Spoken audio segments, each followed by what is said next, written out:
I am sure sports. You know me there, from coast to coast representing.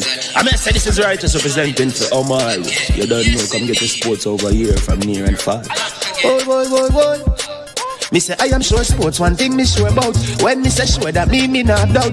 Come get your sports, get it over here. Come subscribe, repost and share. I am sure sports, one thing me sure about. When me say sure, that me not doubt. Come get your sports, get it over here. Come subscribe, repost and share. If me not sure, that me not say it. Know who score, that me not say it. Never know the game play, that me not say it. If me never seen a game, me not know who play. For your sports news, better come over here so. For your soccer news, then come over here so. If you don't love sports, still come over here so. For the date done, you are gonna love over your son.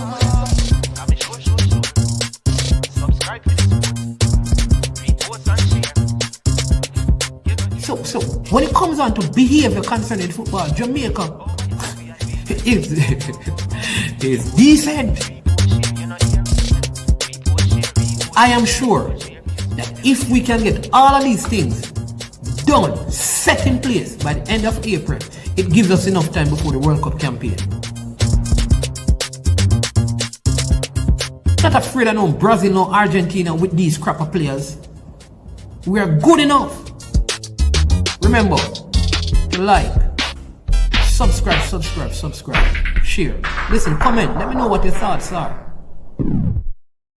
Trick Jerk Marinade gives your meats and vegetables authentic Jamaican jerk flavor. The spices are directly from Jamaica. Spices like jerk seasoning, allspice, Scotch bonnet pepper, fresh scallions, thyme, ginger, and garlic. The key ingredients to a great jerk marinade. 0% sugar and low in sodium. You want to try it?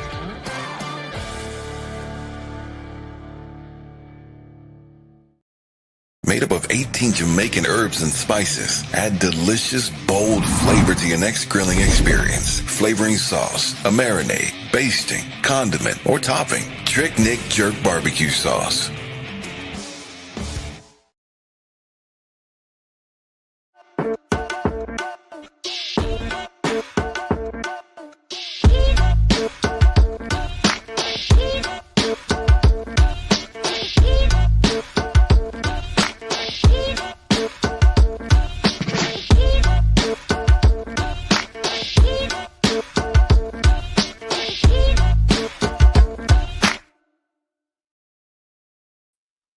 All right. Good afternoon. Welcome to I Am Sure Sports. I am your host, Man.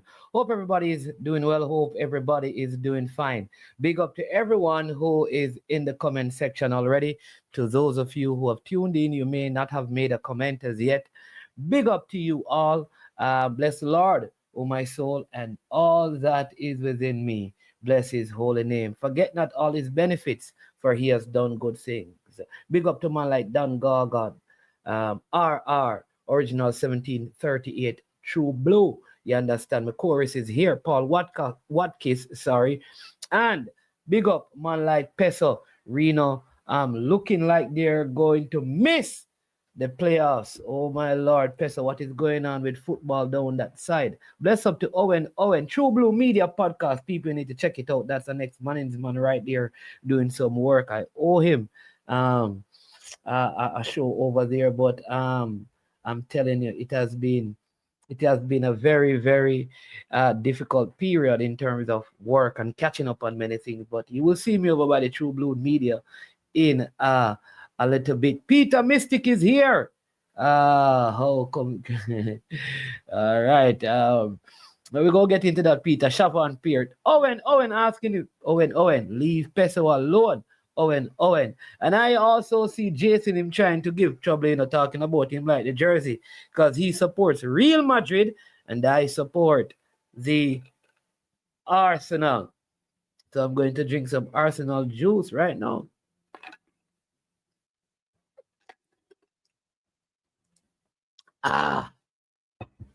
In anticipation of a victory over Real Madrid today.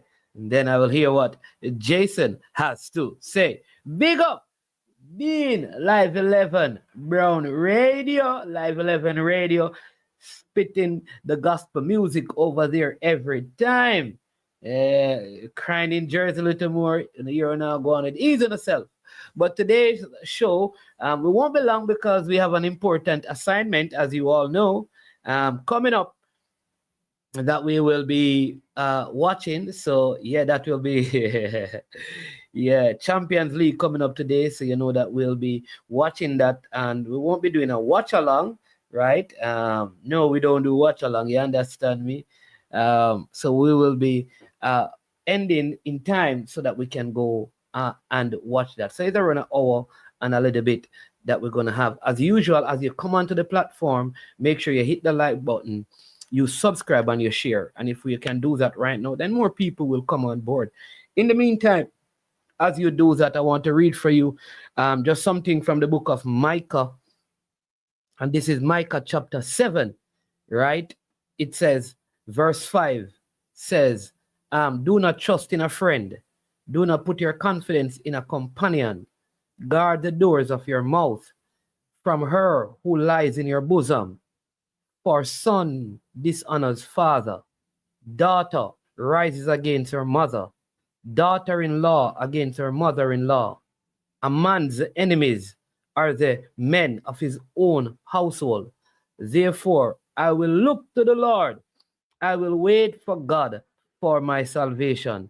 My God will hear me. Verse 8 says this, do not rejoice over me, my enemy. When I fall, I will rise. When I sit in darkness, the Lord will be a light to me. You hear that? Let me say it again. Do not rejoice over me, my enemies. When I fall, I will arise. Yeah.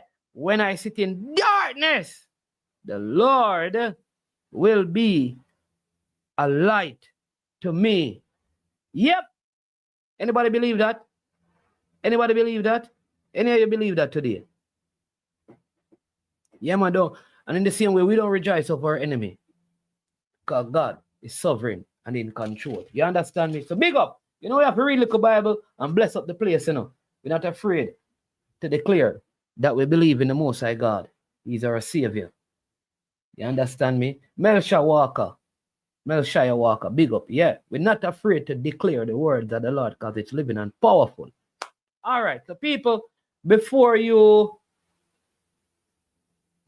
Oh, what to... What do you call... Jason, what we call CC again? No, we're not rejoicing over you, CC. We're laughing after you. That's not rejoicing. We are just glad that you gave us something. Oh, what is it? Oh, it's a terrible mistress.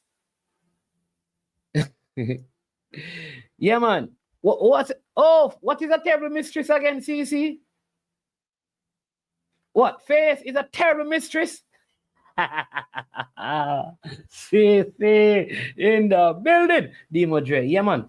And so right now we just pray for Roger Williams. And Heavenly Father, we don't know the circumstances that led to the incident, but we pray that you will preserve his life, you will keep him, and that, Lord, you'll give wisdom to the doctors and the nurses that who will minister care to him, that they will operate in wisdom to find whatever the organ or the vein, the vessel, whatever is damaged to speedily repair and do surgery. We pray that this will not affect his ability to play football and support his family.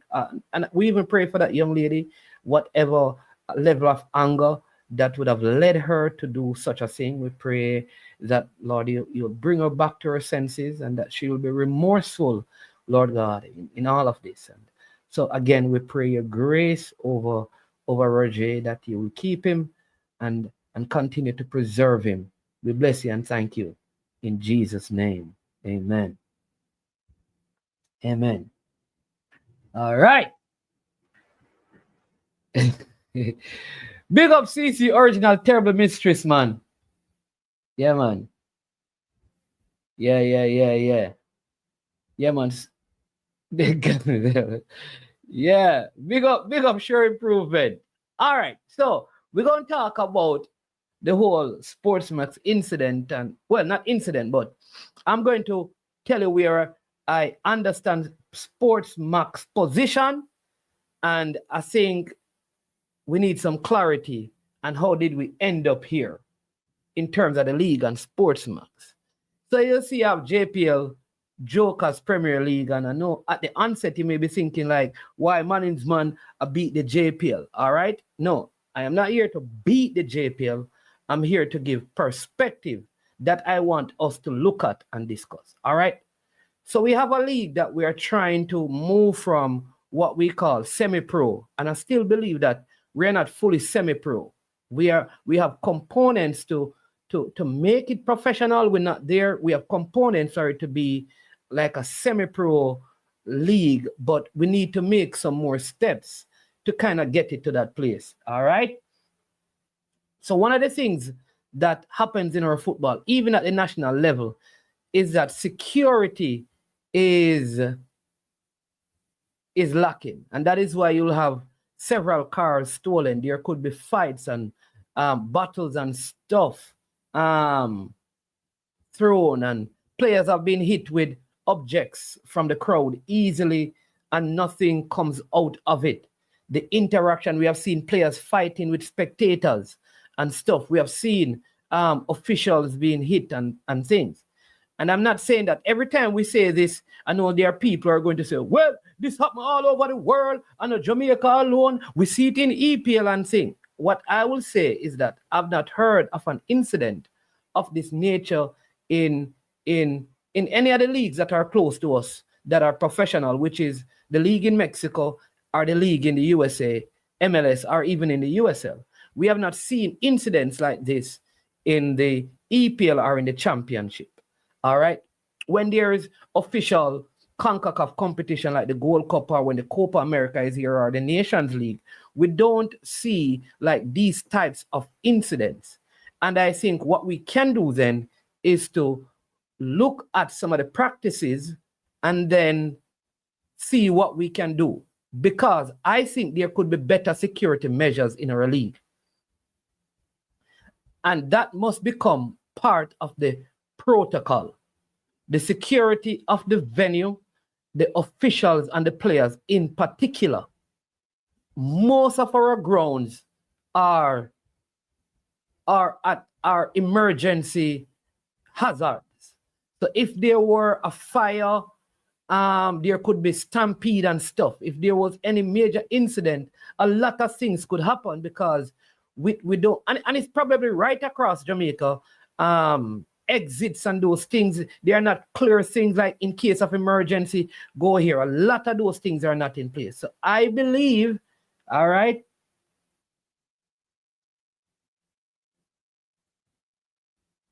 All right, so I see somebody from Arnett saying the incident with the Arnett Garden player wasn't on our complex venue.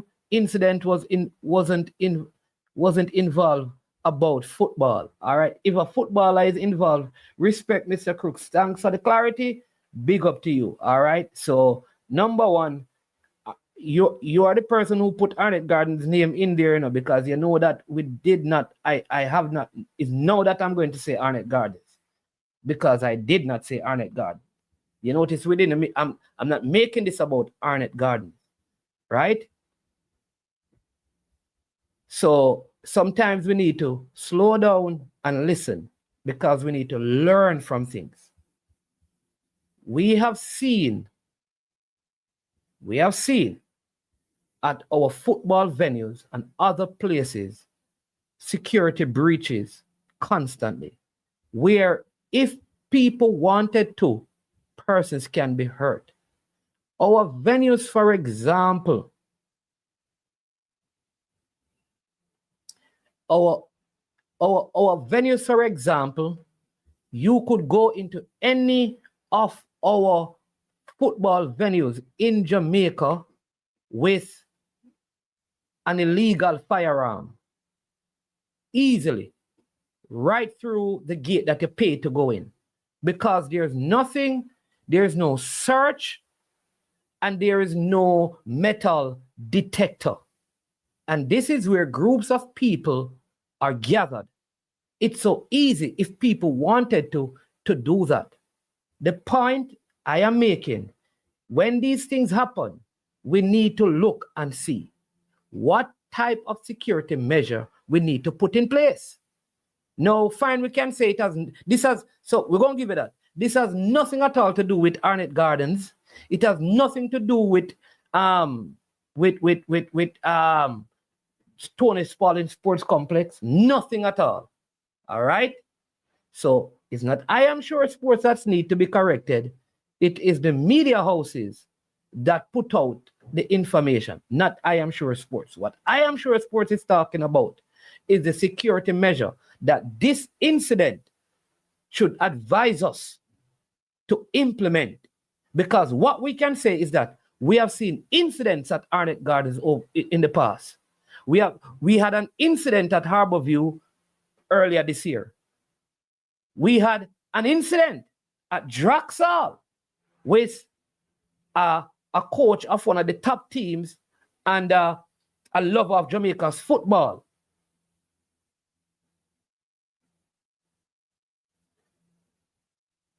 All right? We hear every week abusive language that if you read FIFA stuff, people should be thrown out of the venue towards officials, towards coaches. You have been at venues and you have heard words being used against Craig Butler, Rudolph Speed, players, referee, male and female. If you look at the FIFA laws, those people should be taken out of the venue. So we can brush it off as if this is nothing. It's not a norm in football. And what we need to do instead of trying to defer and deflect is to look and say, okay, this is teaching us a lesson. So this happened at his house this morning because it had nothing to do with football, nothing to do with Arnett Gardens, just that the player represents the club. So he and his woman is somewhere miles away, and that happened. When the report came out, that is not what it said. So if you want to say he flew out of Jamaica and this happened in the United States right after the game, fine, let's say that. It still gives us reason to think about security measure where venues are concerned. And so what I want to find out is, do we have proper measures in place? Peso, when fans, how many times have you heard that fans even say things online and the police in England and those places arrest them, remove them from the ground? What I am saying, Peso, I did say we can come and say these things happen elsewhere, but action is taken, boss. So don't come with no foolishness today. Don't come with no foolishness. Don't come with no nonsense. I've seen time and time again people say things about players, racial slurs, stuff about their families. It happened even with Kai Havertz, and the person was locked up. We don't do that in Jamaica because it is a norm for us to be abusive verbally and where it is allowed physically. And it is a norm.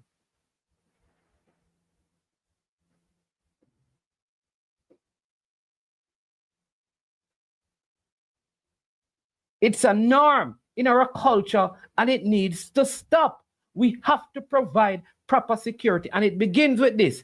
Every single spectator going into any venue in Jamaica to watch a game should be searched. They should be subject to a search.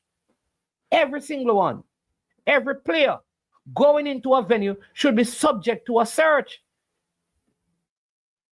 There are persons on sidelines of our games with licensed firearms. There are officials in Jamaica who officiate games with licensed firearms. Coaches, managers sit on the benches with licensed firearm, boss. What if there's an altercation? What are they going to take out and shoot right there?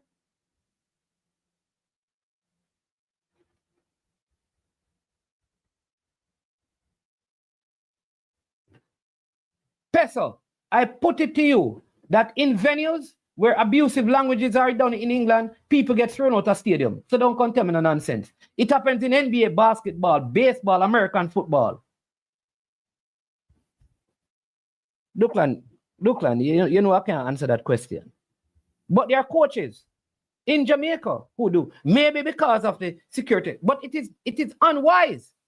No, we can wait until an incident happens. Because here's what. The coaches, the managers, the officials feel, because their officials were police officers in the league.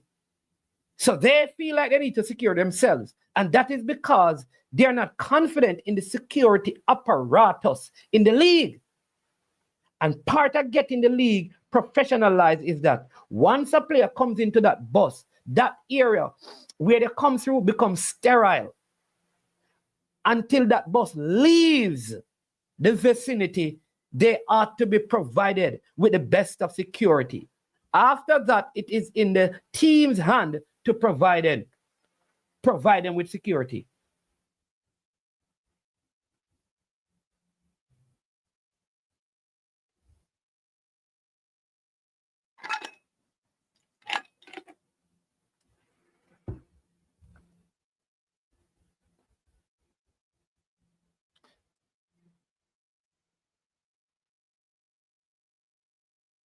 Right?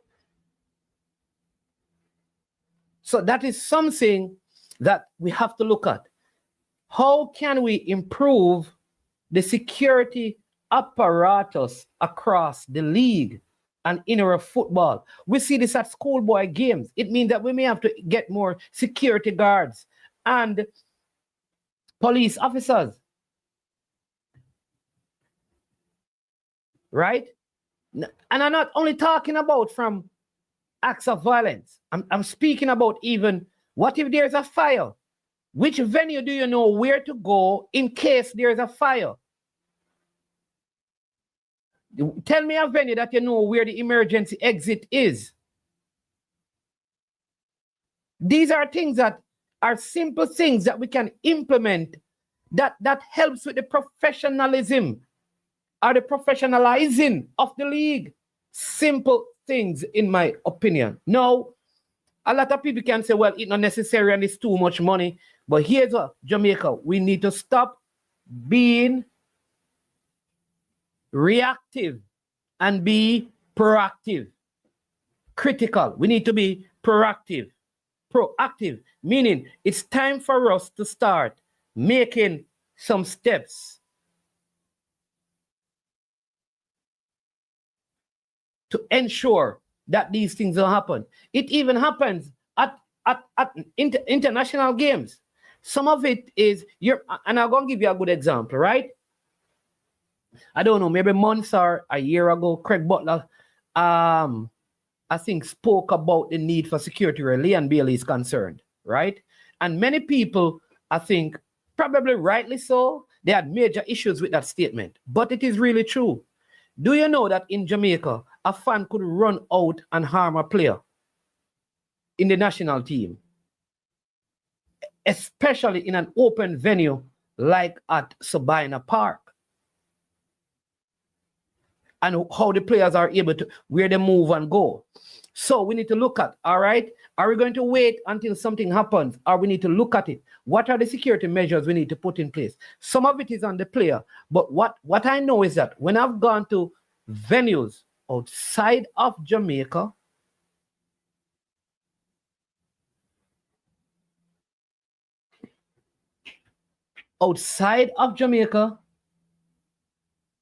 right? When you go like to the Gold Cup, once that bus comes in, once you get the police escort and you come through that gate, you're in a sterile environment, and only people with accreditation who have been searched are allowed in the area where the players are. Only designated people. That is done up until the end of the game. And then you are escorted out of the venue. You have people who go through and search the buses and those things to make sure that there is no weapon being carried into the venue.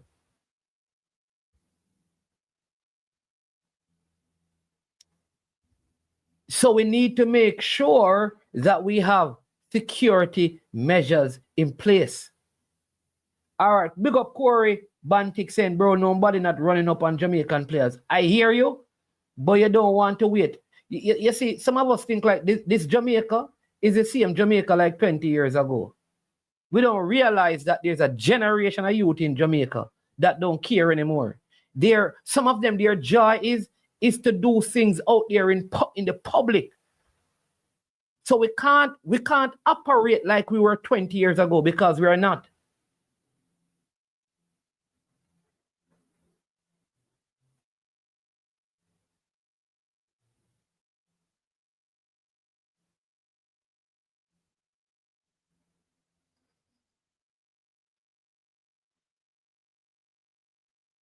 Right?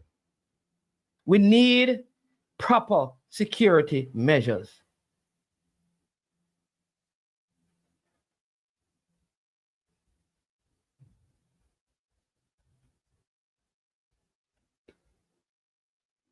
Peso, stop telling man nonsense about the thing happening at the man house. Nothing like Peso, nothing like don't talk. Don't talk what you don't know. Unless you know, don't say so. You're talking about the thing happening at the man house.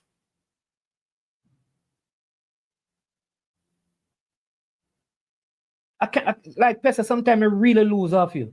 You cannot acknowledge that there's need for security in Jamaica. I don't understand your reasoning. You don't see that this is bigger than what you hear, boss man. You have not been at venue and see people fling stone and lick referee. That is right.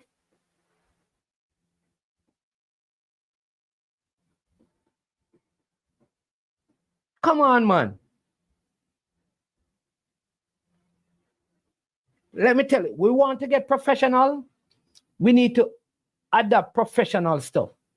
Just like how this whole points deduction thing that was put out there and with match card and all of those things. There needs to be things in place.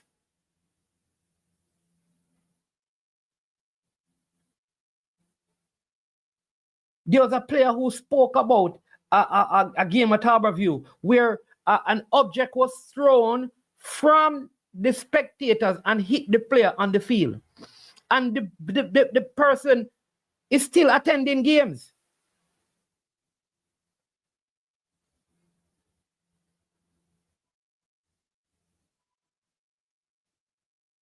Come on, man. We need to have proper, nobody should be allowed on any football venue, especially with our kids. Can you imagine you having kids football? You see all sports day, man, pop out whatever.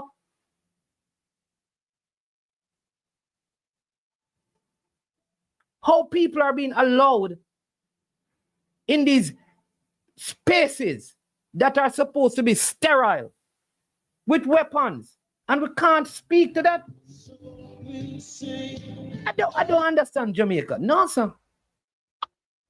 Caller, thanks for calling. Can you give me a break? Let me just drink. Welcome to I Am Sure Sports. Good afternoon. Yeah, my name is Big Up Pesel. Well, Arsenal versus Madrid. Gotta figure deal with that one still. But listen, right? Got to say the goalkeeper, right? You know, I don't know the details as to why that incident happened, but regardless of whatever the detail is, it should have never happened. You know what I'm saying? What I'm glad to say is not anything where I'm just glad to say I'm good at the end of the day, right? But in terms of the JPL itself, right, and some of these rules, you know, one thing I've been saying for a long time is the post-match interviews where a lot of the coaches in the JPL, they're not giving post-match interviews, right? And I think Owen Hill and those guys at the PFJL, they have to do a better job in terms of implementing things as to where fines are in place, where if a coach doesn't give a post-match interview, he's fined. That's what Simon Preston said. In certain leagues, if a coach doesn't give a post-match interview, then they're fined, you know. I think it's an obligation where they should give a post-match interview. You know, you play a game of football for 90 minutes.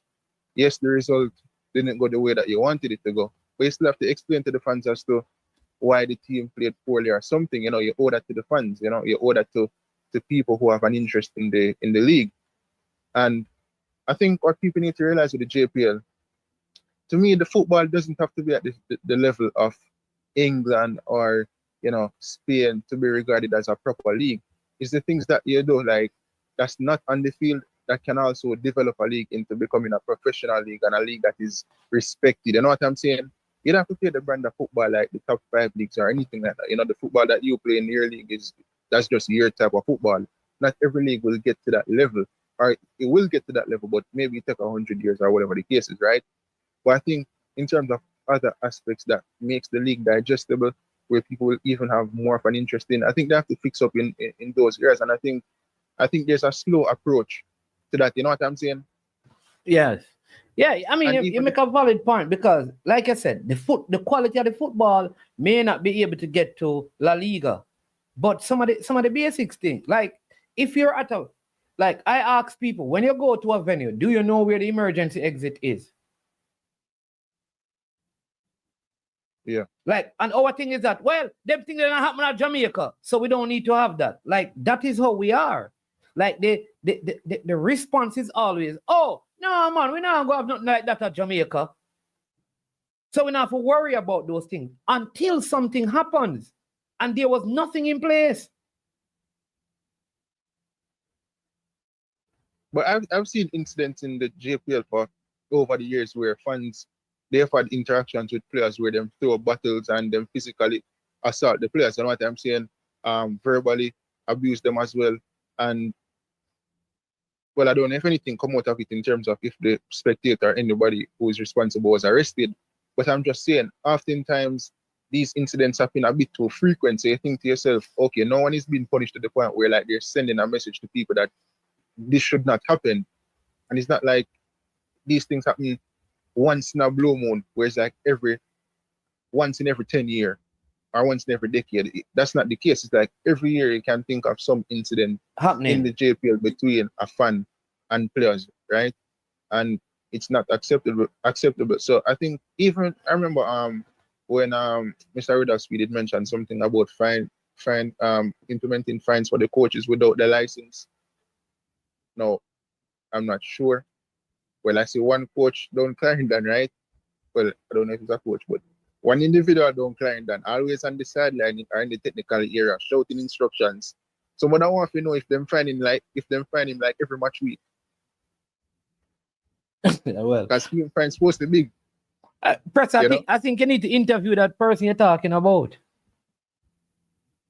Well, I could see how that go. But the amount of fine they're supposed to pay, because remember, Mr. Speed said, if you don't have your license, then it must be 30,000 or something within that figure, right? Something within that figure. But one thing I want to touch on is, right? Like, I refer to the JPL as a bush league. All the man them must say no live game now stream because Ray. I'm going to follow one. I'm going to right after I finish this, I'm going to talk about that. But I just need to say one more thing on this, and then I'll get to that. But I think you should invite that person on your platform, and you and the can you interview him. But yeah, I'll try. But you're gonna try. I think can reach out, man. Yeah. Listen, I think they've done a good job so far in terms of marketing the league and bringing the league to where it is right now. But I think this season for me, there are too many mishaps in this season, especially with the referee situation, right? I don't think you should have reached to that extent. And then this thing with SportsMax, I think that's a next thing where is a next mishap again, where this shouldn't be happening at this stage of the season, especially at this stage of the season when the season is winding down. You know what I'm saying? And the next thing too, in terms of banning fans, I don't even think we have a system in place where you can say, how do you ban a fan from a JPL game, right? Like, do we have a proper ticketing system where if you ban a fan and he's supposed to come at the venue, you can know that this is the individual. You know what I'm saying? But that's what I'm saying. This is why I'm saying that it's a security issue. And what is going to happen is that we're going to keep on having incidents. Because remember, if you, and we have seen this, things like this has happened, in the past. They are not frequent, but people go to venues in Jamaica with legal and illegal weapons. Here's a big deal, Presser. I have seen on many occasions people with rum or them special in them hand, and them have them special in them hand like this, and them have them run out on the field where officials are and players are. That person is possibly intoxicated. Something should be in place to stop that from happening. His level of intoxication could cause harm to the player that is out there showing appreciation for the opponent. What if that opponent that a man score a goal and you run on with your thing and a man's elbow and you run and you bump on the next player, and the player go all push you and say, Bridget, I see you touch me because he's playing, and then we have an altercation. Just all of these little things can be prevented. And for a country where love say prevention better than cure, look like we actually mean it, look like we actually mean it, because we always wait till the last minute, like especially just as an example, men in Jamaica, them not like go doctor, and when you come last minute, they must say, boy, I'm wishing you go doctor, go check this out, and sometimes it's just too late, and so we just have to be a bit more proactive in terms of the league again. So in terms of the professionalism of the league, we have to ramp up into the policies and these different type of things that we can implement to make the league a bit more digestible.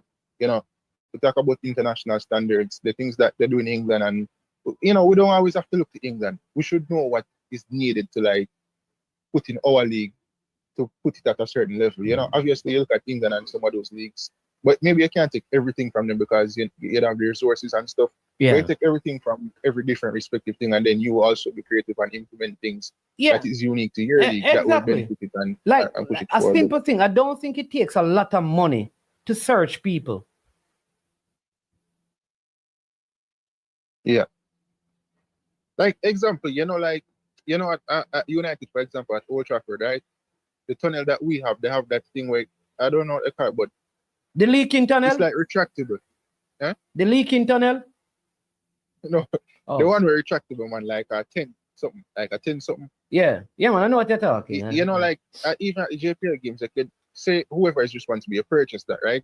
And you have different entrance points where you put that, and you have police will scan people, so everybody line up, and you scan them, and that type of thing. So, and that will create order in terms of everybody can just bomb rush and go in at the venue. Everybody line up, you have a machine with scan, and no weapons allowed. You implement that rule, and you strict on that rule as well.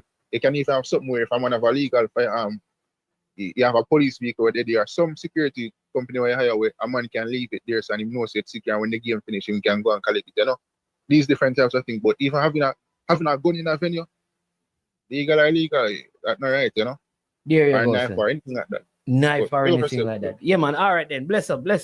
All right, Presser. All right. So people, all right. So that is on that. But we have to do better with the security. Now we're going to talk about the issue. No, there are two things I want to talk about this with the game. All right. So all of us knew that the season was extended, right, from before the first ball was kicked in the JPL season, which means we knew that there was going to be 3 rounds. What happened with this deal is that, if you remember clearly, the SportsMax deal was done a few years ago. I think it's coming to an end this year. All right? So what that means, what does that mean? It means then when the format of the league changed and added some game, a deal was already signed about how many games were in the initial deal.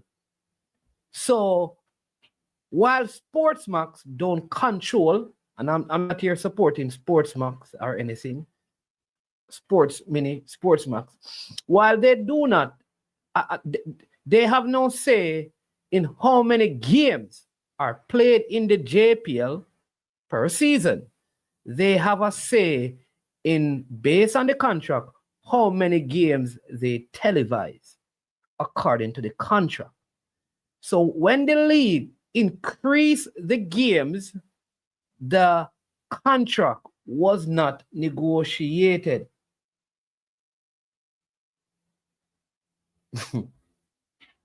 Then people, you see, hold on, right? Stick up in right there. Big up Man of Steel, Bam Sports. Bam Sport, big him up, because he put out a post the other day and he came back and he apologized. But people, you know that yes, Bam Sport is very special in this football thing. Bam Sport is the official transporter of Ethan Pinnock, Move him from hotel to hotel, Bam Sport, you never tell the people them that. You see it now, Bam Sport, a long time we tell the people them that, Bam Sport, that you are the official transporter of Ethan Pinnock. When he's from hotel to hotel, you move him. Allow me, I tell Bam Sport, tell the people them. Talk to me now, Bam Sport.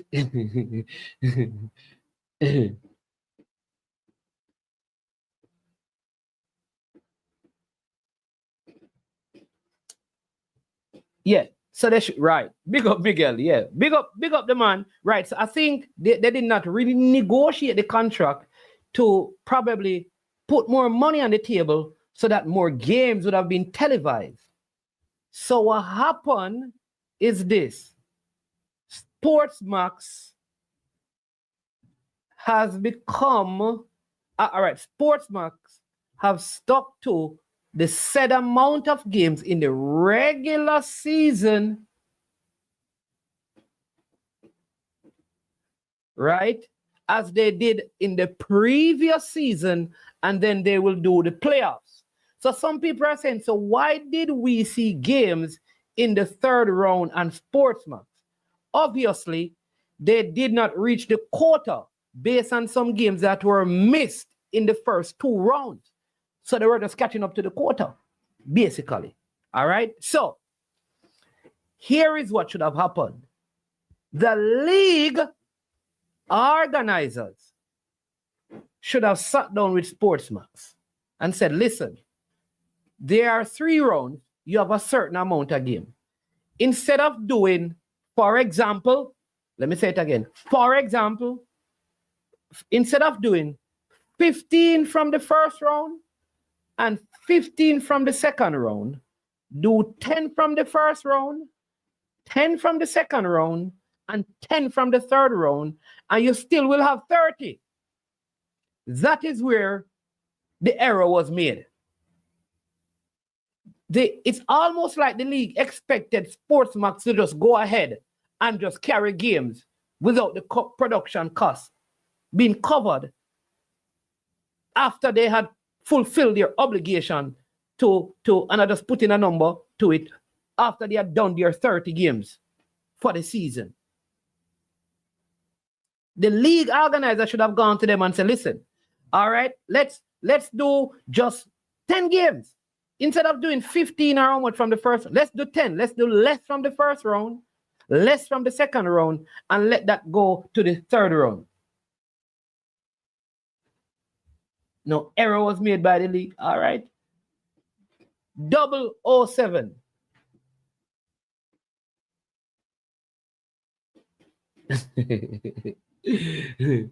All right. Bob Sport. 007 is saying that that is not the case. All right. So I'd love for, listen, 007, if you can, right? I would like for you to call in and explain to me then why no more games or why it is on hold. Why is it on hold?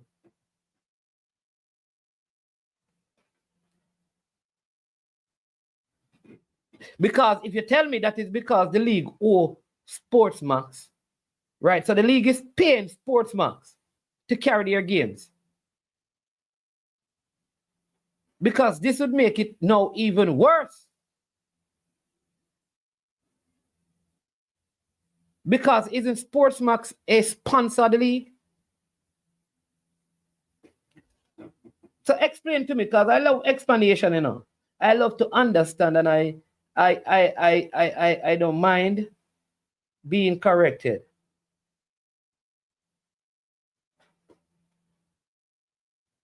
So can you explain to me, right? Because for sure, the league is not drawing SportsMax a check every month to show games.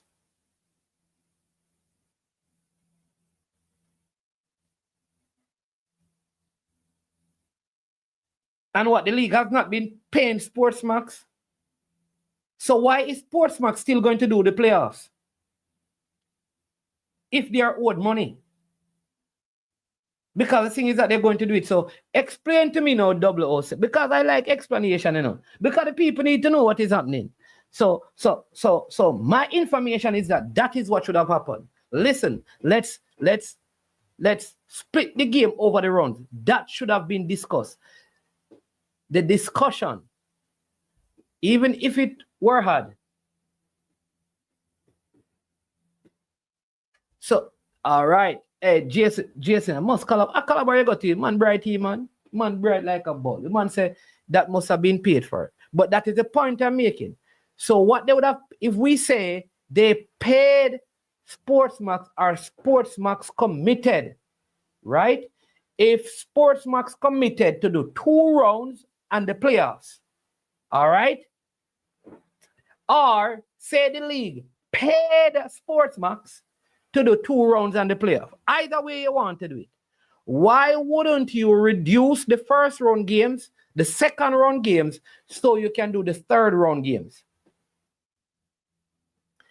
Because go back to it again, a lot of the games that were done in what we call the third rounds were make-up games for what was not done. Because remember, there are several weeks when some of the games were not done for different reasons. Some weather, international window, the club championship window, and some teams refused to play like the Monday night games because they wanted their home games. So somebody come and explain to me. And 007, I say, man is man, no, you know. You see the other day, you know, people, 007 meet me, you know, in a particular place, you know. And he never knows, say, man is man, no, say him connected. Referee strike. Thank you, Brian Mitre. Referee strike. So several things happen.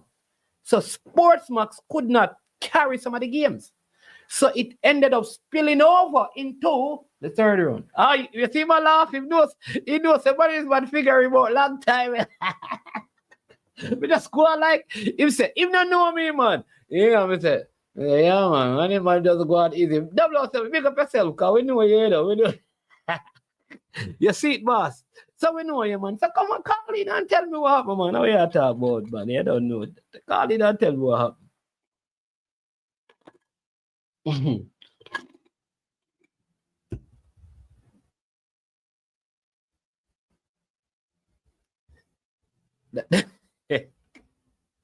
Yeah, like, yeah, you understand me? So therein lies the problem. All right.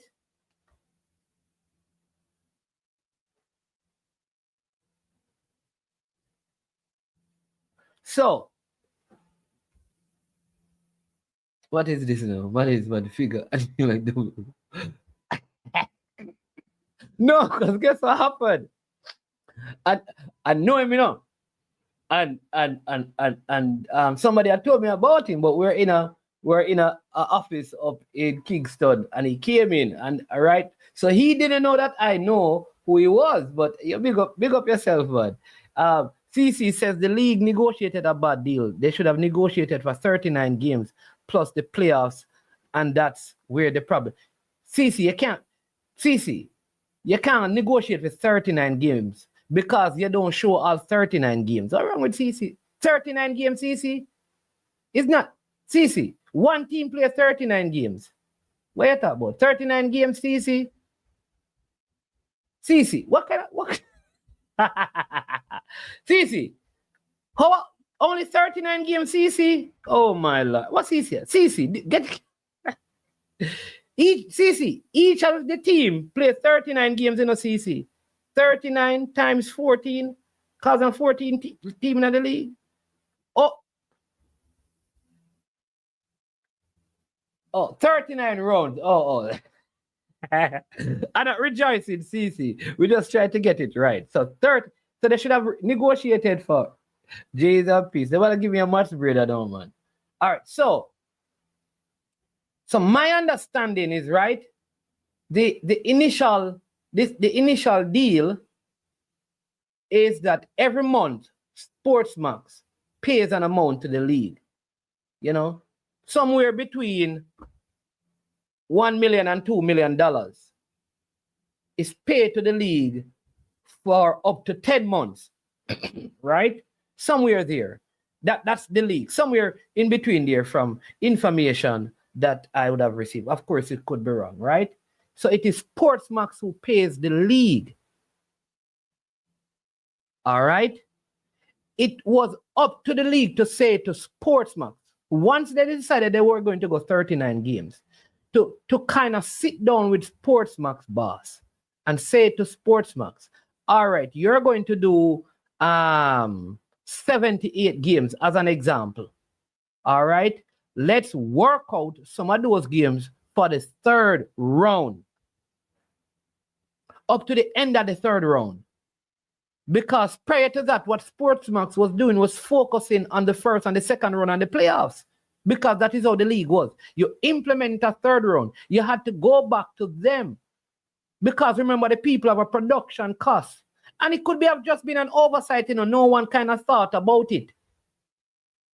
All right. So now, on the SportsMax side and on the league side, this is why the league should not have taken the rights away from vloggers who were putting the games out that were not on TV.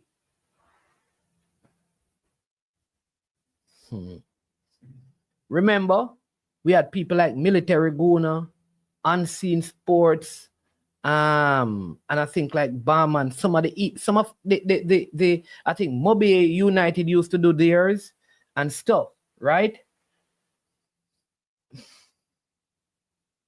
I believe that if the practice of allowing the YouTubers, the vloggers, the content creators to do some of the games in negotiation with the clubs, of course, because it is the club's content.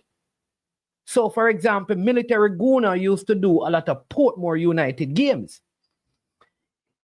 If that work continued, then even if SportsMax decided to wait, there's around 4 or 5 rounds left. I believe it would have been good for the league because then you'd have Unseen Sports and Military Guna and BAM Sports TV kind of putting out information.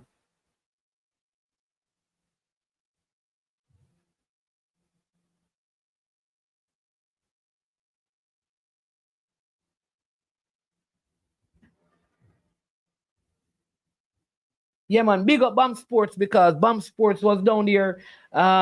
He had the second part of the racing game. And he also did the Arnett Gardens game. And very good job. And people, man out there, try giving us some content. And the first thing some people coming at the comment section from the BAM thing last night is that the thing glitching and itching and you should have lucky. You should have lucky so now I get something and give thanks and not complain. Yeah. So Chapelton Maroons, they lost last night to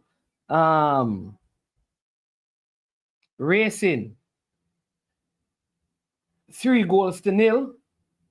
And Tivoli Gardens and Mobile United ended 0-0. And it means that the point standing are very, very interesting. Mount Pleasant have basically qualified for the playoffs. I think Mobile United has also qualified. I think Phoenix Veer is relegated. And Molines can only stay up if they win 3 of their last 4 games. Yeah, Tivoli versus Arnett, 3 of their last 4 games. And other results go their way. All right. Racing, the top 6 race is very interesting because Racing has a couple of games in hand.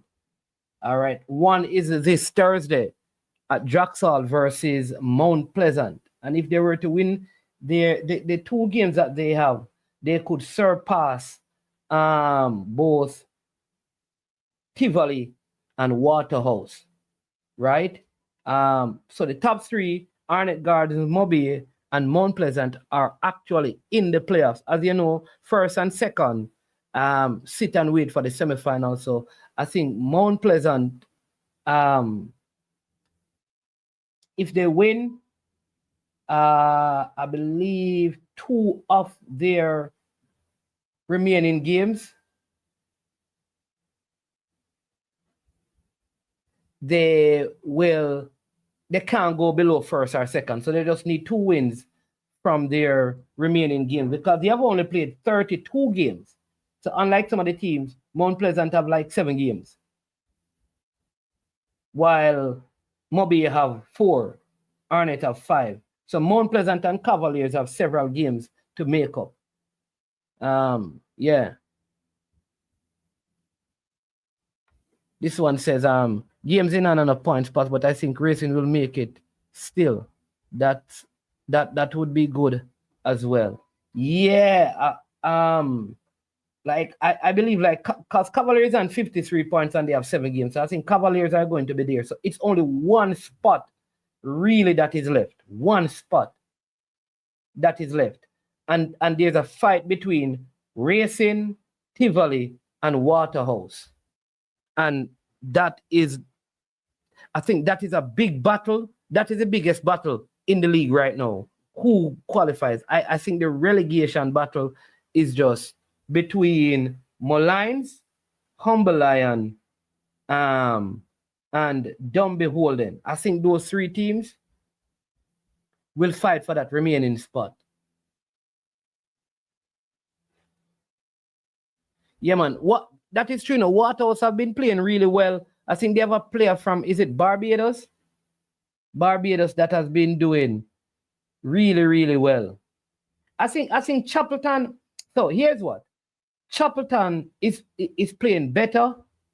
I think Molines, Humble Lion, and Dumb Beholden are going to be in problem. I feel like Harborview and Chapelton Maroons have 2 wins in them. And I think if Harborview get 2 wins, they could be safe.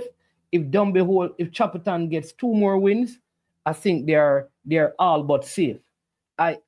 Dumb Beholden, yes, struggling. And I don't know. I've been saying that anybody coming up against Mount Pleasant now, going to be in some serious problems because what is happening in Mount Pleasant, they have these 3 Haitians that have come in, I think at the right time, so they get them now. And I think what they are going to do is to put Jules Johnson, his name is, and Clifford and the other Haitian, I think they're going to be giving them game time. They have Tevin Shaw, who was just returned from injury. They have Walsh, who is coming back. Topi, who they are giving game time. So you kind of get the feeling like if you have to face Mount Pleasant, right now it's going to be a very, very tough team. See, what are your predictions, CC? I don't know. What prediction you're talking about? I think which club made the best? I think Racing, because since January they have done well. They have done well. We can't say about Mount Pleasant because most of their January signing are just coming into the fold now that the Haitians are here to bolster especially their midfield. Can you imagine? You have You have Suley, McCullough, Joshan, Anglin, Tevin, Shaw, Alwyn, Harvey, Clifford. You understand me? Yeah, so it is. I think you have to give some to Mount Pleasant. I think Arnett Gardens, that that Indian that they got from Dumby Holden, that was a good signing for Arnett Gardens. I think the player that Waterhouse brought in, and I also believe like Harborview signing has helped them a whole lot because they were struggling until Trayvon Reed, Colorado Murray, and a couple of those players came back. They have been doing better racing. Yeah.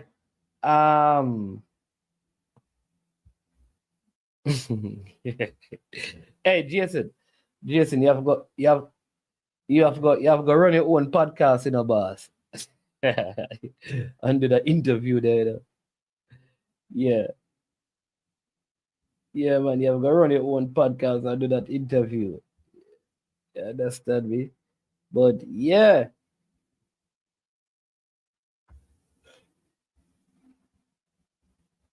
Fresh God. Stephen Barnett, we're at Humble Lion. Yeah, he has been doing good. Humble Lion fortunes have also turned, you know. I think the Vassal Reynolds move as well has been a big January move. Like, cause sometimes they talk about the movement of players, you know. But since Vassal Reynolds has gone out to Chapperton, I think this game that they played against Racing is probably one of their worst results. Here is the next question. Bam, has T got lost a game since he has gone to Montego Bay?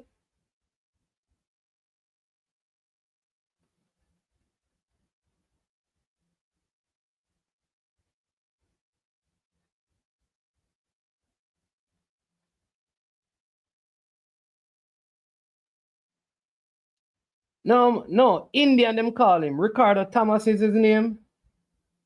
He, fresh God, he used to play for Dumby Holden. He was a captain at Dumby Holden. And his brother plays for Waterhouse. He's at Arnett Gardens now. Ema blessings, you know. Yeah, T-Gat has not lost a game, you know. So, is T-Gat the best signing?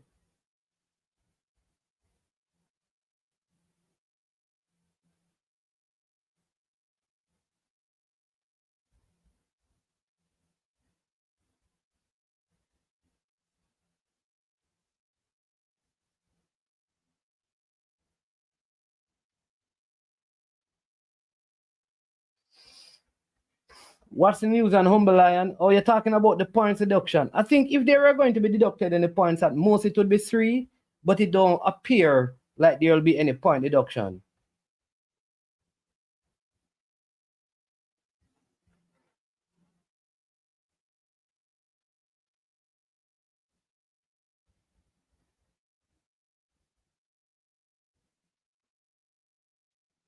See, which Alex you're talking about? All right, people, it's your time to call in, you know, because, you know, we have around 15 minutes left, you know.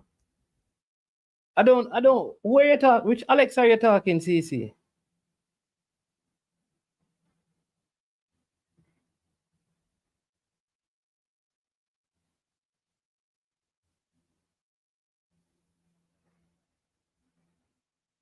Yeah, racing has certainly.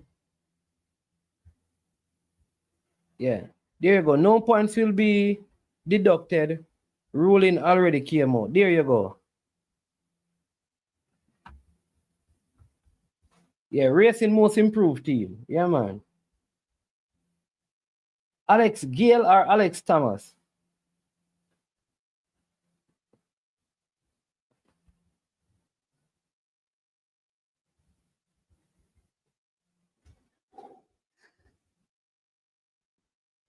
No, well, I don't know because they have lost some games. I think Vassar Reynolds has done a good job down there at Chapperton Maroons, and T-Gat has been doing well.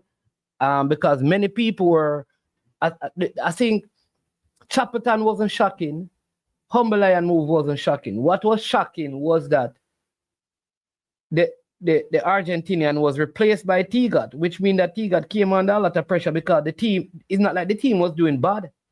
I think that was well.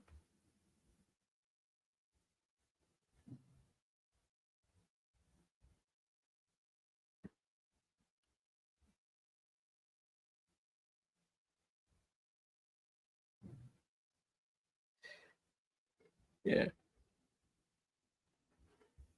Yeah, man, but the good news is that the player is doing well. He's recovering and in the hospital. So we give thanks for that. Yeah. Yeah, Paul T got Davison. Yeah, let's also big up Andrew Peart as well. You understand me? So thanks to the doctors and the nurses who worked with him. Marlon Nelson. Boy, Marlon Nelson, your side become unstoppable now. What is Tupper going to do? So many players in Marlon. His team loaded in the middle of the field. you know the man? I'd love to see you and Craig Butler have a conversation, you know. Like, you know, when he's on one of those channels, I'd love to hear you calling and talk to him. You know, man?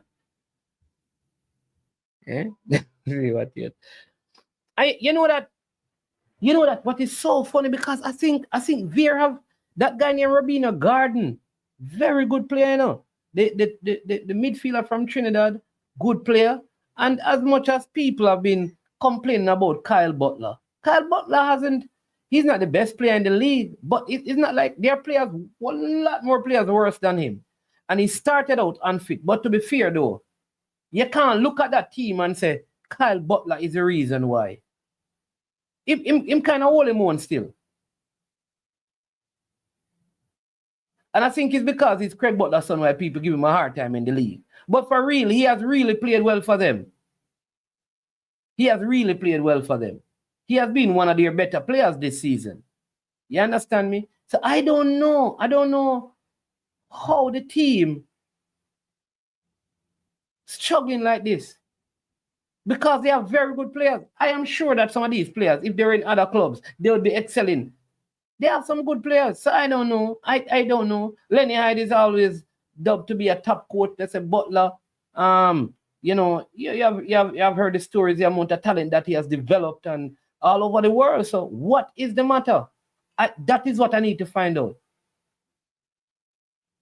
But they had Atkinson. They had a Nigerian striker. They have a Brazilian. They had a Trini striker that was there. But I don't think, I mean, yes, he started out unfit, but I think Kyle Butler has looked better as the league has gone on. I don't think he's one of the top 5 midfielders in the league, but in that team, he has been one of their standout players. The other guy from Trinidad has been good. Like I said, Rabino Garden has been good as well. Next player, they have a next player out there, very talented. Michael Brown has done some good things as well. So I don't know. It's not youth because Mullines have young players. Racing have young players. So it can't be youth. Cavaliers have young players. So they can't look and say we have the youngest team, because I'm not even sure they have the youngest team.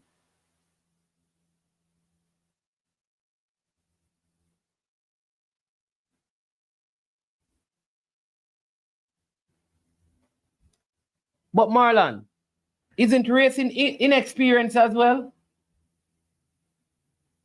No, man, I not beg no friend. God, no, boss. No, but we have to be honest, man. And we're not push the thing too far now. I never said Kyle Butler should be made in the reggae boy side. Denzel, but what? No, man, yo, me gonna leave with it. I'm not begging any friend, but we have to be honest still. The downfall of the team cannot be the players, and it cannot be inexperienced, boss. Me not agree with that, because you have racing inexperience and they're not struggling.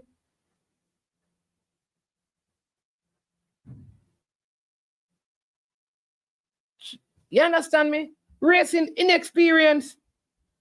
Mullines had so many schoolboys playing. They're not struggling, man. It's not that. Yes, Fresh got racing. Most of racing players have never played in the Premier League, you know. Racing basically had the same team coming up from tier 2, you know. It's just that they have been playing together for a long time. Remember, a lot of these players from Phoenix are Mona players who even won Manning Cup. Who have had the experience to travel into Europe and play one against Premier League academy teams.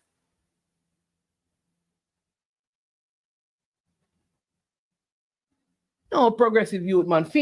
I believe Veer have a lot of experience. Carl Butler played in Belgium. The Trini guy play where? He used to play overseas. Atkinson play overseas for many years. They're talking about. The Brazilian was overseas playing, so too the Nigerian. What are you talking about? They have experience in that team, man. And they have a coach. They have two coaches. One, McGee. Yeah, what are you talking about? They have two coaches. One that won Manning Cup when many people in the Sinky would have been able to. They have a coach that has won DaCosta Cup multiple times and has won Premier League on multiple occasions as well. All right? CC. Yes, yeah. Yeah, man.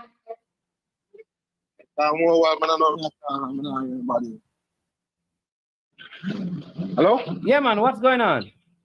Yeah. So when I say management with regards to the league, I say earlier, I've been asking if they have the prediction them what would it give on the show the time, man. I would have said they would have got finished we're in the league. CC, you work on a construction site. I thought you did accounting, boss. So like you on some construction site and backhoe and forklift and you excavate and everything there work, man. Everything's a nice one. That's one that easy. No, I don't have those predictions, but remind me of your predictions. And don't tell a lie now. Where did predict? What did you predict about Phoenix? Now look back to the video, you cannot forget what you predict about Phoenix. No, man, I didn't say them now go down, man. You said that? Yeah, man, I think I did say that to you, man. I think between them man, Humble and above you, one of them side.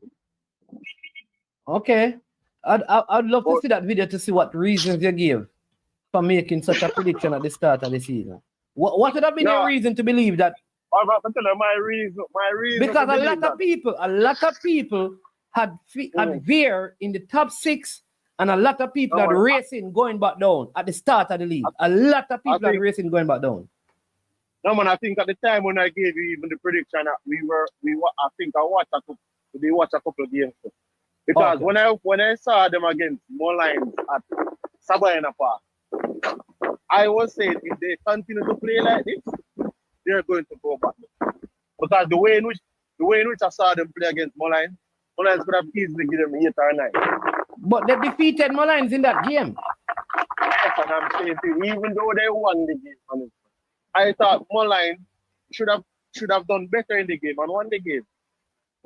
So it's that game in and of itself. Then I look at the team and then I start see some other games with them. But I'm saying before, that's why I had predicted, say, more than likely this team will go down. And then the way in which management go fast and just this year of arrogance. Remember, we just coming in the league. A lot of these players that they are playing in the league is their first experience playing in this league. So for you to make certain outlandish claims, I mean, you're putting a target on the team. So nobody wanted to lose to this team. You're basically giving other teams motivation. It's like for example, management, you come out and say, oh, CC, I hear that this is I say everything that I'm trying to do, maybe it can be that I try and end up failing, but everybody else is going to do extra preparation just to face you. Look at it. When you face Tapa, I'm get a 13 Tapa team kick pass. 6 love, 4 love, 3 love. It's almost like every time you face those teams. And I think, have they beaten Cavaliers this season? I don't think so. No.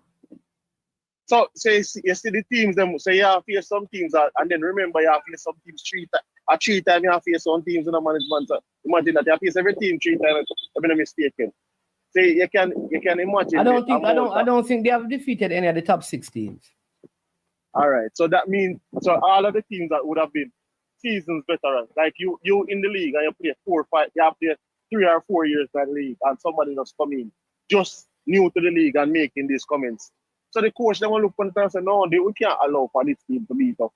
So that's why you find that sometimes you have to just humble and do your thing. Racing, you look at Racing, just coming to the league, you never hear Racing and make certain type of thoughts. Racing was just implementing their style, playing their football, and persons were talking about 1 and 2 players, talk about a Markovich Brown, talk about a Nikhil Ellis. But people were talking of Racing, not Racing talking of themselves. If you get what I'm saying. So it's almost like Racing just play them game to game. Racing was taking it game to game while he was speaking about winning the league. And you're not in any position to win the league right now. Because not you weren't the only one that made an investment in a team. Arnett Avawal, management team, I think it was Dream. Mobile made investments. Mount Pleasant always making investments. So Portmore made investments. So other teams had made investments or had signed deals prior to the season. So it's almost like you never realized that you weren't the only one who invested. So therefore, this level of arrogance you didn't even expect. Where did it come from? So I think that kind of put a target on the Beer Phoenix team back, and then it carried throughout the season. Because as I just said, them have individual players who are very good.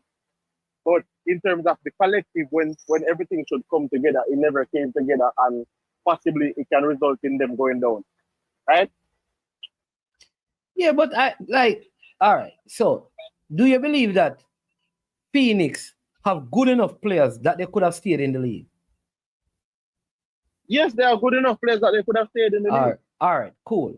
So so what is the problem then? If the players are good enough, is Lenny Hyde a good coach? All right, so and that's where I don't know. Lenny Hyde is a good coach in my book. All right. The problem is this, right? Sometimes, for example, you have some management takes an hands-off approach. Even though I think one the manager. At this level, I don't think he was like, I don't know if he's coaching the team. This is just my opinion. But Lenny Hyde would have been a better coach at this level. So for me, I don't know how much of an hands-on approach did he take in terms of his leadership style with the team, where we can only and solely say this is Lenny Hyde's team. We can't really make a statement to you. This relegation is on Lenny Hyde. We don't know, because we don't know who was the exclusive coach for the team. Who was the exclusive head coach who can say for the team. The last time your man asked for the interview. Yeah, but to be truthful, a lot of people, I hear a lot of people say, oh, you think a Davian Ferguson coach Mount Pleasant? Yeah, but me I say those people who say that, I can't attest to that. I can just say Tapa. Okay. Me can say Tapa. If Tapa win the league, a Tapa. If him get relegated, a Tapa. So I can't say. Yeah, but don't Mr. Butler, to be fair to him, when he does his interview, he always says Lenny Hyde is the coach. Why we don't believe that? Because most of the time, me I tell you, management, the optics don't show that way. The optics, watching the game, watching the substitution, watching everything overall, it don't show me like Lenny is actually the coach. Like Lenny can say, oh, when Butler stand up there, Lenny can say, oh, sit down, don't make the talker. Yeah, but Lenny Hyde has not ever come out and say he's not the coach. But what I'm saying is that Craig Butler, every time he speaks, he says Lenny is the coach. when Lenny speak, Lenny does not say he's not the coach. So what reason do we fine. have to believe But let me that tell he's you, not the coach? I am saying I don't see Lenny's imprint on the team because Lenny coached Clarendon College for years. I mean, I watched Clarendon College, and I've seen But Lenny do you coach Chapter Maroon. do you And see I don't do you see Craig's Butler imprint on the team? I see. I'm one of the basically when me I watch the team. Okay. Me see Craig Butler imprint on the team more than me see Lenny imprint on the team. So really and truly, I don't know. Okay. As he stated, Lenny is the coach based on what he said. And Lenny has not denied being the coach. So me now go say Lenny is not the coach. What I can say is Lenny's method and way of playing, I don't see it reflected in the team. That's just me coming from a Clarendon College past student team, watching Lenny's team year in, year out, going to most of the games. Me not see. So and I watched Capital Maroons when they was coaching it. But man is man, in terms of the league though, what me did want to say directly is the professional thing, right? For me, we always have that conversation about what is professional versus what is not professional. But normally they say it's a professional, you're a professional if your main occupation that a skill that you say a skill. Let me tell you exactly. I don't want to put it in a word where everybody can understand, right? If you engage in a specified activity as your main occupation, and rather than a pastime, that makes you a professional. So when you want what I want to ask is this: in the league, right? Teams that are in the league, the players that are playing for these teams, is the specified activity is football? Them playing football for these teams, is it their main occupation? Yes. So if it is their main occupation that they get paid for, and it's not a pastime, then why would somebody say the league is not professional? Because that is not the only component that qualifies a league to be professional. CC, Lord have mercy. So because the players play football full time, that alone don't make the league professional though, CC. Come on, you know better than that, CC. All right, so but CC, the first thing you have to do is you have to agree that cannot be the only thing, CC. So what makes a league professional, man? So CC, if you take, right, the players from Real Madrid, Barcelona, and all of those teams and drop them in the Jamaica League, it doesn't make the league professional. No, listen, may I ask you a question again? Several what things. One, like I just talked about, you have stuff like simple things like security, which has to do with the venue, the surfaces, how the league is organized and structured. Like you said, salaries are part of it, players' contract and all of those things. The level of, so there are several components, boss. So what we do is that. So you believe, hold on. You believe that a league can have professional status and none of the fields are good enough or at a professional standard? No, I never said that. So what are you saying? I'm saying to you, just like I said, first of all, we cover the first thing, payment for performance. So the league have payment for performance, right? Their main occupation. I'm listening to you. Yeah. You just say something that's structure. When you talk about structure, when I talk about rules, regulations, all of them things. So let's talk about structure. Discipline and operation. Of course, that have to do with officiating, have to do with security, have to do with what insurance policies and all of those things are players and people involved. There's a lot of components. You make it seem like as long as players are being paid and paid right. No.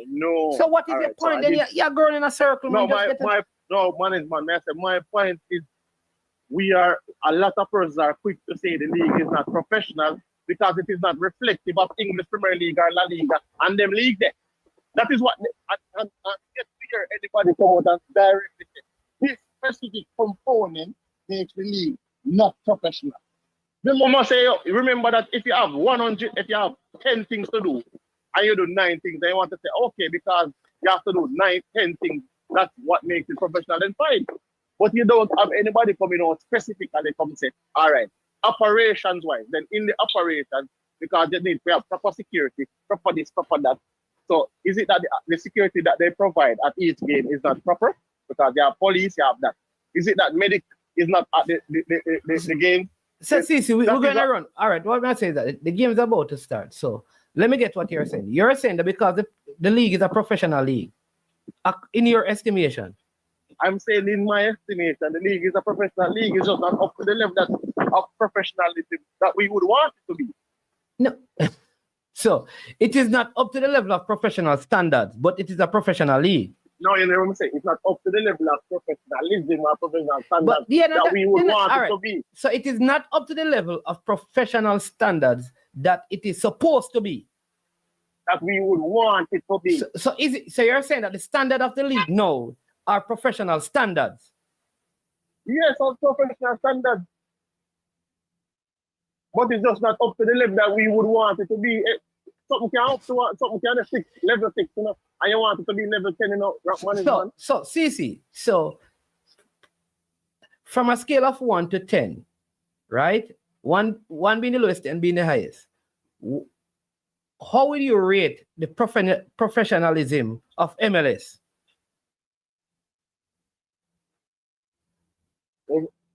I would say 10.